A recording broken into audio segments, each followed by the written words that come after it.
Good morning, everyone. This is Adal sir here. How are you? If you ask me the same question, I'm fine here, and I hope you are also fine over there.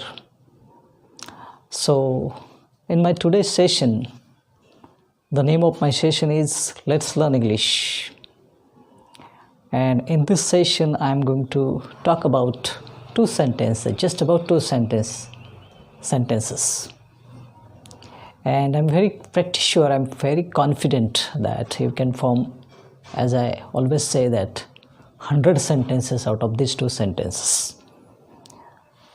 मराठीमध्ये आपण अनेकदा एखादी गोष्ट करण्यास मला खूप मजा येते, मला खूप आनंद होतो, मला त्याच्यामध्ये खूप आनंद प्राप्त होतो, मजा येते असं म्हणत असतो.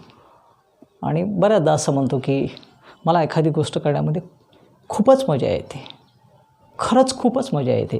अशा प्रकारची वाक्ये दैनंदिन व्यवहारामध्ये आपण करतो. पण ती नेमकी इंग्लिशमध्ये कशी केली पाहिजे माझ्या संदर्भामध्ये, म्हणजे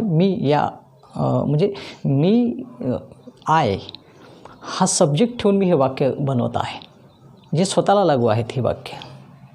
मी पण ॲक्च्युली सोडला पाहिजे, पण मी ग्रामरच्या भाषेत मी. आता पहा,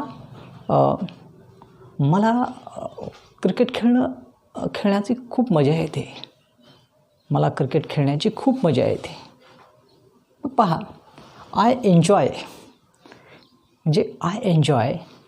मला क्रिकेट खेळण्यात खूप मजा येते, मला नाचण्यात खूप मजा येते, मला गाणे गाण्यात खूप मजा येते, मला व्यायाम करण्यात खूप मजा येते, मला रनिंग करण्यात खूप मजा येते, मला शिकवण्यात खूप मजा येते किंवा मला मजा येते. अशा प्रकारची वाक्य आपण दैनंदिन व्यवहारामध्ये करतो. मला शिकवण्यात मजा येते, मला इंग्रजी शिकवण्यात मजा येते किंवा मला क्रिकेट खेळण्यात मजा येते. असं जर म्हणायचं असेल तर असं म्हणायला पाहिजे, आय एन्जॉय. मला समजा म्हणायचं मला क्रिकेट खेळण्यात मजा येते, मग असं म्हटलं पाहिजे, I enjoy playing cricket. Playing cricket PLAYING playing cricket. मला क्रिकेट खेळण्यात मजा येते. झालं. I enjoy playing kabaddi. Kabaddi खेळण्यात मला मजा येते. I enjoy playing kho kho. मला खो खो खेळण्यात मजा येते. I enjoy playing soccer. मला सॉकर खेळण्यामध्ये खूप मजा येते. I enjoy playing hockey. मला हॉकी खेळण्यामध्ये मजा येते.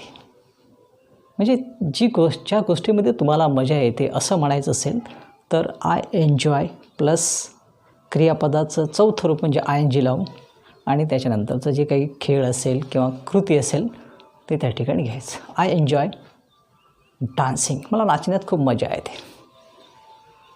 I enjoy writing letters. मला पत्र लिहिण्यात खूप मजा येते.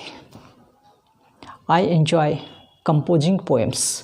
मला कविता लिहिण्यात मजा येते.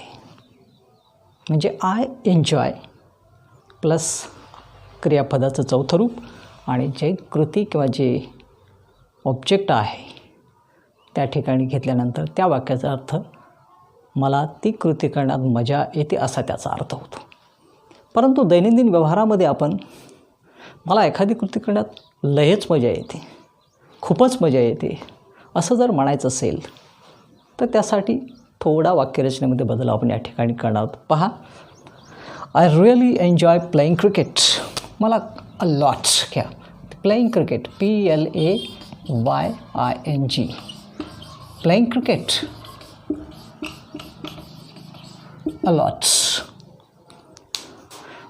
मला क्रिकेट खेळण्यात खरंच खूपच मजा येते. I really enjoy playing cricket a lot. मला कविता लिहिण्यामध्ये खरंच खूपच मजा येते. I really enjoy composing poems a lot. मला व्यायाम करण्यात खरंच खूपच मजा येते. I really enjoy doing exercise a lot. मला पत्र लिहिण्यात खरंच खूपच मजा येते. I really enjoy writing letters a lot.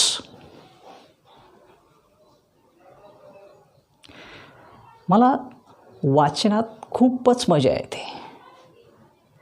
खरंच खूपच मजा येते. I really enjoy reading a lot. मला नाचण्यात खरंच खूपच मजा येते. I really enjoy dancing a lot.